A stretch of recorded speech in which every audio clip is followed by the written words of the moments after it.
So Dr. Tillis, one of the things that you said that really intrigued me is that there is a significant transformation that women go through leaving collegiate life and getting ready to go into real life. What would be 4 things that you would say you need to pay attention to this girlfriend? Well, what would those 4 things be? I would probably say that you have to balance yourself, you have to balance your goals, you have to balance your spirituality, and you have to balance your social life. Mm-hmm. Let's pick the social life up. Sure. If people are like me in college, you probably studied and then partied, then studied, then ate, then partied, right? How do you separate that? I mean, what's the first thing that one has to start thinking about? Like, okay, I'm getting ready to go to graduate school. I'm getting ready to take a step out into real life. How do I go about redistributing first my attention and then second my time? You have to prioritize, and it's very, in my opinion, I think it's situational because of course there's a time to do everything. There's a time to party, there's a time for work. When you're talking about work, then you have to have dedication, you have to have determination, you have to have focus. In doing that, you have to be able to self-discipline. Here's a big question. The primary thing I get asked, especially being in the field of human relationships, yeah, that's something you really don't want to get into, but and balancing that and saying that I want my career, but I want a good personal life. How do you define what you need to do, A, to give both of them the attention they deserve, but to successfully integrate those 2 things? You have to know what's best for yourself. You have to know when you have to give attention to your family, when you have to give attention to your friends. If you're in a relationship or on the road to a relationship, you have to know when to say no when work has been enough. If you've been sitting at work 8 hours and you've given it everything that you've got, then you go home and you give that attention to whomever or whatever. I know there's some pet lovers out there, so that has to be included as well. That can be therapeutic. So I think you just have to have, again, that self-determination to know and make, personal boundaries and say, this is it. I will work between these hours and this is for my life. To do everything else, to be sociable, to have friends, to spend time with your significant other, your family, and all of that. Right. One thing that you just said was pet lover. So let's say this pet has 2 legs instead of 4. How do you know which when to tell the 2-leg pet, no, I need to really focus on my thing and do me right now? Because a lot of women, and I'm not saying that women are emotional, because men are emotional too, but more than often you will find that sometimes women are nurturers and they get more concerned about nurturing relationships and other people rather than their own dreams and goals. How do you separate those 2 things, and what kind of criteria should you use to do so? Sure. Anytime you're doing too much of any one thing, don't do that. If you're spending too much time with your significant other, then you have to give some time to work, because it will show. They'll start saying, where's the report? How's this person doing as far as patient-wise, therapeutic progress, or whatever the case may be? That supervisor's going to start picking up the phone and calling you. And so then that's kind of when you can decide, I think I need to give a little bit more attention to this. And it would go the other way around. If you spend too much time at work, your significant other or that 2-legged pet's going to tell you, I'm not getting any quality time. I want some quality time too. So then you have to stop and you have to really figure out, as far as boundaries, what's what. And then you go, okay, I'm going to do that. I'm going to spend time with you. We're going to go out to dinner every Tuesday night or 3 times a week or whatever the case may be. And when you look at guys want this attention. How can you tell if he's just not the right guy and he's not worth the attention? What are the signs that a woman that's about to graduate in her 4th year or getting ready to finish a graduate program, what are the signs that, okay, you are Mr. Right now, you are not Mr. Right? How do you handle that, and what are the signs to look for to tell you which is which? I think as far as Mr. Right now is going to be right then. I think they may be more focused on themselves as opposed to the relationship and what another person's goals might be. And so they're not really going to be concerned about the female in this case. But if it's a person that's good for you, not as of right now, but along the way, then they're going to understand what your goals are, what you want to go, where you want to go in life, and they're going to be there to help you and provide for you. And if they're not providing the mental support, and if you're lucky enough to get financial support, that's great. If they're going to do that, that's great. But I think the emotional support is better. And so if they're doing that, then a person's going to have to use their opinion and where they want to go in life and say, I think this person may work for me, or I think they worked right then and I'm done with that person when I walk away with my diploma. There are times when you look at, here's what you're giving me. It's a value trade-off. Like, you're supporting me,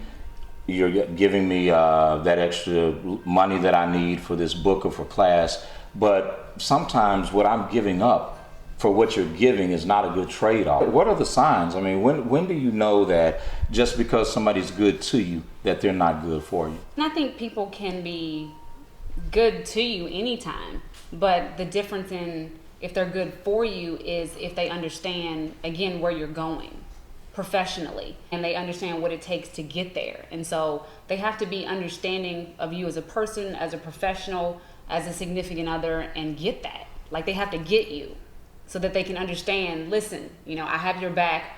If you're staying up late at night, I'm up with you. If we got to stop a minute and have prayer, I'm there. If I need to stop and have you get up and take the plate, eat the food, and then tell you, okay, go back. We're team success right now, then go back. That's probably a little more difficult to do when it comes down to friends and girlfriends. I think if you really have some good friends, they know you and they've spent enough time with you, whether it's been from college to grad school or if you just met them in grad school. I think at any point, if a person is friends with you, they've spent enough time with you. And if they get you, then they know when you tapped out and you need to go and do something that's not even work related or school related, or if you really need to turn around, say no, we're not going to hang out, go do what you need to do. We'll still be here. We understand. We don't take it personally, and handle your business. Talking about introspection, when one has to stop and consider, how am I getting in my own way?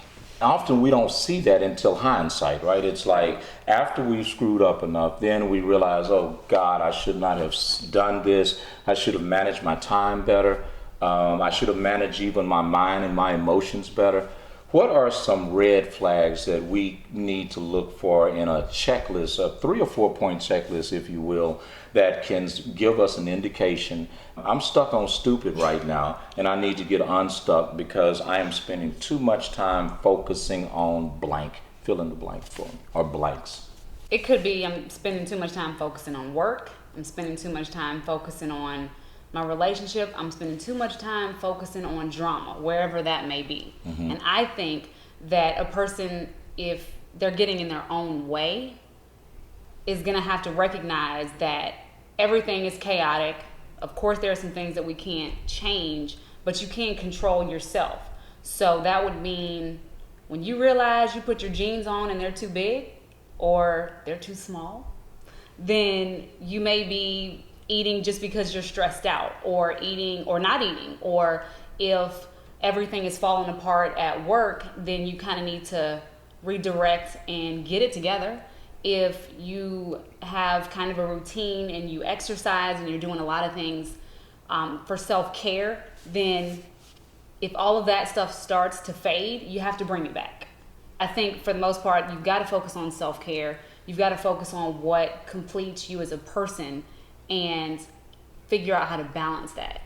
So I think that's important.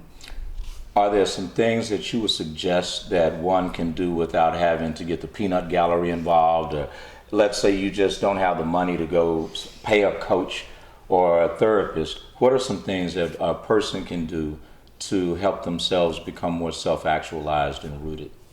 You have to have your own understanding spiritually for yourself. I think that, first of all, you have to. Is there a difference between spiritual understanding and being religious and getting a bottle of that $3.99 anointing oil off the TV late at night? Of course there's a difference. I hope to hell you don't get any $3.99 anointing oil off the TV late at night. I hope not either. Call me. We really need to have a long talk. But truth being is that what is it that we can start doing in terms of being more grounded spiritually? For me, it's meditation. What would you suggest? I definitely agree with meditation. I think other than that, a person has to really spend time with themselves to know themselves, so that they know what makes them happy, they know what gives them joy, and then they also know what makes them angry and what makes them, off the center. So if meditation helps, that's great. But for other people, it may be sitting down every day and writing down those things that are just floating in your mind, and they're running in your mind, and they're keeping you awake at night. That those things are important to take out of your mind and put them on a piece of paper. Other people can sit down with a guitar with 4 strings, write a song, and that took it from here to, some sheet music, and it really had them express themselves. So I always think journaling is good. People like music therapy. Other people love humor. I certainly do. I love a good comedy that, is good for the soul. You mean something like laugh. Everything's a good idea to a crackhead, Yes, right? that's why cokeheads always dance. Yeah, So I think that's a good idea.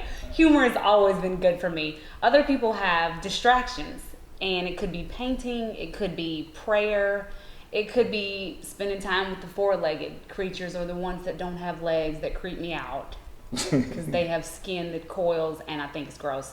But that works for some people, and other people can do it if they sit down and spend quality time with their significant other and just put their feelings out there. Okay, with that, I know the last 2 things I want to get at.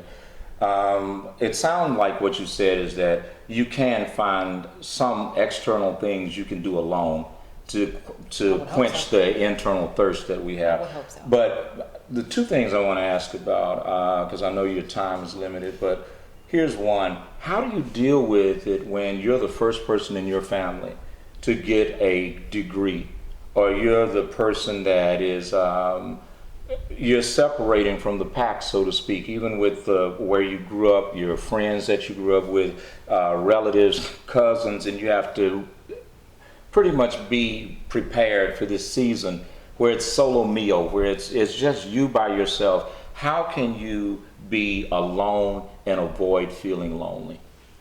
I don't think you can really avoid it, to be honest. I think it's a process that you're going to have to go through at some point to understand what loneliness isn't like.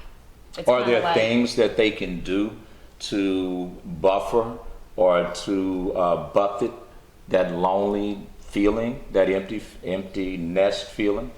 I think it is. I think you can embrace it and just try to find things that you enjoy. Because just like you, you may have some ideas of what might be good, but a person knows themselves better than anybody else. And so they have to take the time to figure that out. And it's unfortunate, some of the times may be lonely, but you have to go through that to understand it's a process, but you can take yourself out, you can, spend time with yourself, spend time with other people, and just make sure that you're not alone. But to say that it's just, you can avoid it completely, I don't think so. I don't think that's possible. So basically what you're saying is don't run from it, run toward it, and as you do it, get what you should out of it. Yes. Okay, last thing, and this is probably the hardest. When you leave college, there are times that you have to leave people that you really love behind. People like significant others, people you've dated for 2 or 3 years, people that you started a journey with, and now the journey's changing. How, Dr. Tillis, can someone position themselves to not have that discombobulate their lives when they know that, you know what, it's just time.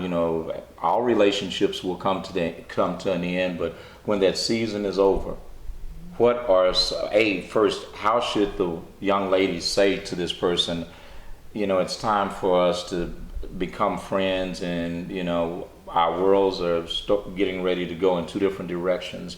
How does she handle that conversation with significant others, even friends and family? What do you suggest that they do?